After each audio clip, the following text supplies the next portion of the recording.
Apa itu facility management atau pengurusan fasiliti? Pengurusan fasiliti merupakan satu pendekatan pengurusan yang berteraskan 3 elemen iaitu manusia, tempat dan proses. Kontrak Facility Management and Maintenance pula adalah salah satu kaedah dalam melaksanakan pengurusan sesebuah fasiliti. Jabatan Kerja Raya telah membangunkan dan mengeluarkan pelbagai perkeliling, garis panduan dan tata cara bagi pelaksanaan kontrak FMM. Sebelum kita membuat keputusan untuk menguruskan fasiliti secara kontrak FMM, kita perlu memastikan terlebih dahulu sama ada fasiliti tersebut sesuai. Untuk penjelasan secara terperinci, kita boleh merujuk garis panduan pengurusan operasi dan penyelenggaraan. Dokumen ini menerangkan perkara-perkara yang perlu diambil kira iaitu mengenal pasti kaedah pengurusan penyelenggaraan yang bersesuaian dengan fungsi organisasi dan mengenal pasti strategi pengurusan dan penyelenggaraan yang bersesuaian dengan fungsi dan jenis aset. Walau bagaimanapun, video ini hanya akan menerangkan secara ringkas kaedah pelaksanaan pengurusan penyelenggaraan secara kontrak FMM. Sebelum kita pergi lebih lanjut, kita perlu memahami dasar kerajaan bagi pengurusan fasiliti dan penyelenggaraan. Kementerian Kewangan telah menetapkan beberapa perkara yang perlu dipatuhi bagi pelaksanaan kontrak FMM. Antaranya, pelaksanaan FMM dikategorikan sebagai kontrak kerja penjagaan fasiliti atau fasiliti custodial dilaksanakan secara kaedah wang pertukaran sementara. Skop-skop kerja yang diluluskan di bawah kontrak FMM. Kontrak FMM ditadbir berdasarkan syarat-syarat kontrak PWD Facilities Management and Maintenance Form tahun 2016.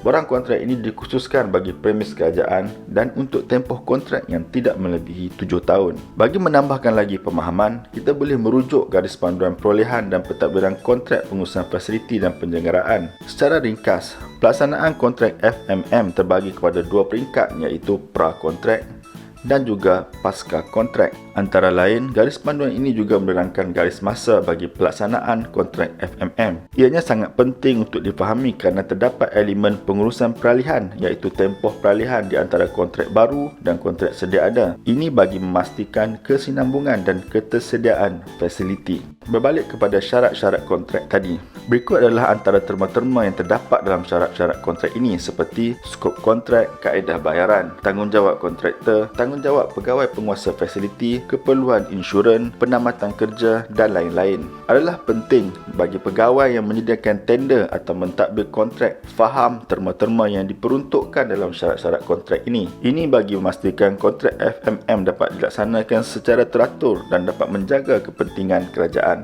Syarat-syarat kontrak ini juga mengandungi 10 lampiran yang merupakan dokumen bagi melengkapkan sesuatu kontrak. Jadual harga hendaklah disediakan dengan tepat dan menerangkan secara lengkap kuantiti yang terlibat seperti luas lantai, keemasan yang terlibat dan lain-lain. Ini sangat penting bagi membantu pentender menghargakan tender dengan munasabah selain membantu pegawai penguasa fasiliti dalam pentadbiran kontrak. Dalam penyediaan senarai harga ini, kita perlu merujuk site information atau asset inventories atau dokumen kontrak yang lepas sekiranya ada. Pejabat menyedia tender juga perlu membuat facility condition assessment terlebih dahulu. Ini bagi mendapatkan maklumat terkini fasiliti tersebut. Selain itu, senarai harga perlu dilampirkan bersama jadual kekerapan yang bertujuan untuk menetapkan kekerapan penyelenggaraan sesuatu aset. Untuk rujukan, kita boleh merujuk satu lagi dokumen yang dikeluarkan oleh JKR iaitu Government Building Schedule Maintenance Guideline. Ianya mengandungi cadangan kekerapan penyelenggaraan yang perlu dibuat bagi setiap komponen-komponen aset yang berkaitan. Kita juga perlu merujuk dokumen-dokumen lain seperti manual penggunaan peralatan yang dikeluarkan oleh pengilang dan lain-lain dokumen bagi menghasilkan jadual kekerapan yang komprehensif. Spesifikasi yang digunakan hendaklah bersesuaian dengan fasiliti yang hendak disenggara. Untuk itu, JKR telah mengeluarkan spesifikasi bagi kontrak FMM melalui Surat Arahan KPKR bilangan 7/2019. Dalam surat yang sama juga mengandungi dokumen kehendak prestasi yang menetapkan tahap prestasi yang perlu dipatuhi oleh kontraktor.